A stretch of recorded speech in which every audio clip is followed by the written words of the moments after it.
एक देश एक चुनाव पर जेपी नड्डा का बयान, कहा कांग्रेस ने अनुच्छेद 356 का 90 बार किया दुरुपयोग। राज्यसभा में भाजपा अध्यक्ष जेपी नड्डा ने अनुच्छेद 356 के दुरुपयोग के इतिहास को देखते हुए सरकार से एक देश एक चुनाव विधेयक लाने का फैसला किया है। उन्होंने आपातकाल के 50 वर्ष पूरे होने पर संविधान हत्या दिवस कार्यक्रम में प्रायश्चित स्वरूप शामिल होने का आह्वान किया। उन्होंने कहा कि कांग्रेस सरकारों ने इसे 90 बार लागू किया, जिसमें नेहरू ने 8, इंदिरा गांधी ने 50 और राजीव गांधी ने 9 बार इसका उपयोग किया। लोकसभा में स्वीकार हुआ एक देश एक चुनाव बिल, जेपीसी में भेजे जाने की तैयारी। लोकसभा में एक देश एक चुनाव बिल को 269 वोटों के समर्थन और 198 वोटों के विरोध के साथ मंजूरी मिली। कानून मंत्री अर्जुन राम मेघवाल ने मंगलवार को इसे पेश किया। यह बिल लोकसभा और विधानसभा चुनाव एक साथ कराने का प्रावधान करता है। खास बात यह रही कि पहली बार इस संसद में इलेक्ट्रॉनिक वोटिंग के जरिए डिवीजन हुआ। अब इस विधेयक को संयुक्त संसदीय समिति में भेजा जाएगा। एक देश एक चुनाव पर बोल गया विपक्ष, कहा संविधान पर हमला। लोकसभा में कानून मंत्री अर्जुन राम मेघवाल ने संविधान का 129वां संशोधन विधेयक 2024 पेश किया, जो लोकसभा और विधानसभा चुनाव एक साथ कराने का प्रावधान करता है। विपक्ष ने इसे संविधान के मूल ढांचे पर हमला बताते हुए विरोध किया और तानाशाही की ओर कदम करार दिया। विपक्ष ने विधेयक को संयुक्त संसदीय समिति के पास भेजने की मांग की। फरवरी तक बीजेपी को मिलेगा नया राष्ट्रीय अध्यक्ष। बीजेपी को फरवरी के अंत तक नया राष्ट्रीय अध्यक्ष मिल सकता है। पार्टी के वरिष्ठ पदाधिकारी के अनुसार जनवरी मध्य तक आधे राज्यों में चुनाव प्रक्रिया पूरी हो जाएगी। बता दें कि जेपी नड्डा 2020 से ही बीजेपी अध्यक्ष हैं। 2024 के आम चुनाव को देखते हुए जेपी नड्डा का कार्यकाल बढ़ा दिया गया था। नए अध्यक्ष संगठन पर अंतिम फैसला बाकी है। बैग का जवाब बैग से, प्रियंका गांधी ने अब उठाया बांग्लादेश हिंदुओं के लिए झोला। प्रियंका गांधी वायनाड सांसद सोमवार को फिलिस्तीन लिखे बैग को लेकर चर्चा में आई, जिसे भाजपा ने मुस्लिम तुष्टिकरण करार दिया। मंगलवार को उन्होंने पलटवार करते हुए संसद में एक नए बैग के साथ प्रवेश किया, जिस पर लिखा था बांग्लादेश के हिंदुओं और ईसाइयों के साथ खड़े हूं। भाजपा के हमले के बाद से प्रियंका का जवाब माना जा रहा है। बैग विवाद पर प्रियंका गांधी का जवाब, मेरा मन मैं पहनूंगी। फिलिस्तीनी ने लिखा बैग विवाद पर प्रियंका गांधी वाड्रा ने पलटवार करते हुए कहा, मेरा जो मन करेगा मैं पहनूंगी। यह पितृसत्ता है कि आप तय करोगे कि महिला को क्या पहनना है। मैं इसमें नहीं मानती। पाकिस्तान के पूर्व मंत्री द्वारा बैग की तारीफ के बाद भाजपा ने उन पर निशाना साधा था। प्रियंका ने कहा कि उनके विचार स्पष्ट हैं और उनके सोशल मीडिया हैंडल पर देखे जा सकते हैं। प्रियंका गांधी के पैलेस्टीन बैग पर पाकिस्तान से प्रतिक्रिया। प्रियंका गांधी वाड्रा के पैलेस्टीन लिखे बैग की चर्चा पाकिस्तान तक पहुंच गई है। पाकिस्तान सरकार के पूर्व मंत्री चौधरी फवाद हुसैन ने उनकी तारीफ करते हुए कहा कि इतनी हिम्मत पाकिस्तान की संसद में कोई नहीं दिखा सका। उन्होंने प्रियंका को नेहरू की पोती बताते हुए उनका कद ऊंचा बताया। भारत में भाजपा पहले ही इस मुद्दे पर प्रियंका गांधी पर निशाना साध रही है, जिससे सियासी बयानबाजी तेज हो गई है। योगी का प्रियंका गांधी पर निशाना, युवाओं के हित की बात।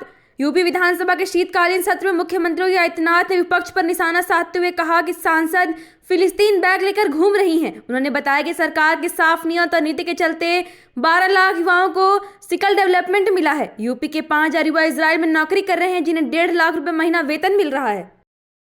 योगी को धमकी देने वाला बांग्लादेशी दिल्ली से दबोचा गया। नोएडा पुलिस ने मुख्यमंत्री योगी को जान से मारने की धमकी देने वाले शेख अताउल को गिरफ्तार किया है। आरोपी मूल रूप से बांग्लादेश का रहने वाला है और फिलहाल दिल्ली के अब्दुल फजल एनक्लेव में रह रहा था। उसके पास से 315 बोर का तमंचा, जिंदा कारतूस, चाकू और आपत्तिजनक दस्तावेज बरामद हुए हैं। वायरल वीडियो में उसने सांप्रदायिक भड़काऊ टिप्पणी की थी। दिल्ली विधानसभा चुनाव में सियासी घमासान, कांग्रेस की टेंशन बढ़ी। दिल्ली में ठंड के मौसम में होने वाले विधानसभा चुनाव ने राजधानी और लखनऊ तक सियासी हलचल बढ़ा दी है। भाजपा को निशाना बनाने वाली एक अदालत ने कांग्रेस की परेशानी बढ़ा दी है। आम आदमी पार्टी के अरविंद केजरीवाल और समाजवादी पार्टी के अखिलेश यादव ने कांग्रेस को नया कलेश दिया। यह घटनाक्रम तब हुआ जब इंडिया गठबंधन में कई नेता ममता बनर्जी को राहुल गांधी के बजाय नेतृत्व सौंपने की वकालत कर रहे हैं। नैनीताल हाई कोर्ट में मस्जिद सुरक्षा पर हुई सुनवाई। अगली तिथि 24 दिसंबर। नैनीताल हाई कोर्ट ने उत्तरकाशी के भटवाड़ी रोड स्थित सुन्नी समुदाय की मस्जिद की सुरक्षा को लेकर दायर याचिका पर सुनवाई की। कोर्ट ने अगली सुनवाई 24 दिसंबर का निर्धारित की है। राज्य सरकार ने कानून व्यवस्था बनाने होने का दावा किया, जबकि याचिकाकर्ता ने नफरत भरे भाषणों पर कार्रवाई की कमी का आरोप लगाया। याचिका में सुप्रीम कोर्ट के आदेश का उल्लंघन का भी आरोप लगाया गया है।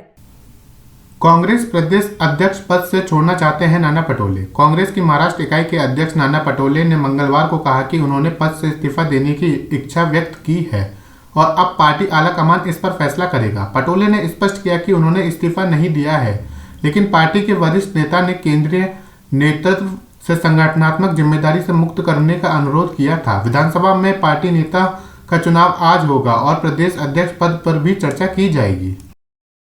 महाराष्ट्र मंत्रिमंडल में बगावत, नाराजगी बढ़ी। महाराष्ट्र में देवेंद्र फडणवीस के नए मंत्रिमंडल को एक ही दिन हुआ और बगावत के सुर तेज हो गए। 11 प्रमुख मंत्रियों को हटाए जाने से उनके समर्थकों में बेचैनी है, खासकर छगन भुजबल के समर्थकों में नाराजगी है। भुजबल ने कहा कि वह अपने निर्वाचन क्षेत्र के लोगों से बात करके आगे का निर्णय लेंगे। भाजपा और शिवसेना के नेताओं ने भी मंत्री पद से बाहर किए गए नेताओं के प्रति नाराजगी जताई है। वाराणसी में मंदिर की सूचना के बाद बढ़ा तनाव, भारी पुलिस बल तैनात। वाराणसी के मुस्लिम बहुल मदनपुरा क्षेत्र में बंद पड़े मंदिर को लेकर तनाव की स्थिति पैदा हो गई है। मुस्लिम समुदाय के लोगों ने इलाके में दुकानें जबरन बंद करवा दी, जिसके बाद भारी पुलिस बल तैनात किया गया। एपीसी और डीसीपी काशी ने मौके पर पहुंचकर स्थिति का निरीक्षण किया। डीसीपी ने बताया कि अभी मंदिर के ताला खोलने पर कोई निर्णय नहीं लिया गया है और शांति व्यवस्था बनाए रखने के लिए दोनों पक्षों को समझाया जा रहा है। बांग्लादेश ने आजादी का जश्न मनाया, पीएम मोदी के पोस्ट पर जताई आपत्ति। 16 दिसंबर को बांग्लादेश ने शेख हसीना के तख्ता पलट के बाद पहली बार आजादी का जश्न मनाया। बांग्लादेश और भारत में कार्यक्रम आयोजित किए गए, लेकिन बांग्लादेश के कानून मंत्री आसिफ नजरुल ने प्रधानमंत्री नरेंद्र मोदी के ट्वीट पर आपत्ति जताई। पीएम मोदी ने 1971 युद्ध में भारत के ऐतिहासिक जीत को सम्मानित किया, लेकिन नजरुल ने कहा कि यह बांग्लादेश की जीत थी जिसमें भारत केवल सहयोगी था। झारखंड के 212 अस्पतालों पर ईडी की जांच, आयुष्मान योजना में फर्जीवाड़ा का शक। झारखंड के 212 गैर सरकारी अस्पतालों पर अब ईडी की नजर है, जिनमें रांची के 9 अस्पताल भी शामिल हैं। ये अस्पताल आयुष्मान योजना में फर्जीवाड़ा कर सरकार को धोखा दे रहे हैं। जांच में सामने आया कि इन अस्पतालों ने मरीजों को भर्ती किए बिना ही भुगतान ले लिया और लाभुकों का इलाज करने का दावा किया। सरकार की जाँच में सभी मरीजों के इलाज की जानकारी फर्जी पाई गई है। प्रधानमंत्री मोदी ने की जयपुर में 45,000 करोड़ रुपए की परियोजनाओं की शुरुआत। प्रधानमंत्री नरेंद्र मोदी ने जयपुर में 45,000 करोड़ रुपए की परियोजनाओं का लोकार्पण और शिलान्यास किया। उन्होंने कहा कि ये परियोजनाएं राजस्थान की पानी की समस्या का स्थायी समाधान करेंगी, निवेश और रोजगार बढ़ाएंगी। पीएम ने कांग्रेस पर किसानों के नाम पर झूठे वादे करने का आरोप लगाया। दिल्ली में ऑड इवन के लिए हो जाए तैयार। दिल्ली एनसीआर में प्रदूषण खतरनाक स्तर पर पहुंचने के कारण दिल्ली सरकार ऑड इवन योजना लागू करने पर विचार कर रही है। वायु गुणवत्ता प्रबंधन आयोग की सलाह पर यह निर्णय लिया जाएगा। हालांकि अभी इसे लागू नहीं किया गया है, लेकिन इसके लागू होने पर दफ्तर जाने में लोगों को परेशानी हो सकती है। अतुल सुभाष की मौत में नया मोड़, छोटे भाई ने लगाए गंभीर आरोप। समस्तीपुर के अतुल सुभाष की मौत मामले में उनके छोटे भाई विकास मोदी ने गंभीर आरोप लगाए हैं। उनका कहना है कि मृत्यु से पूर्व लिखित दस्तावेजों में छेड़छाड़ की जा रही है, जबकि पुलिस ने मोबाइल और लैपटॉप को कब्जे में लिया था। इस साइबर क्राइम का मामला हो सकता है, जिसमें साक्ष्य मिटाने की कोशिश की जा रही है। मनोज जरांगी ने मराठा आरक्षण के लिए किया 25 जनवरी से अनशन की घोषणा।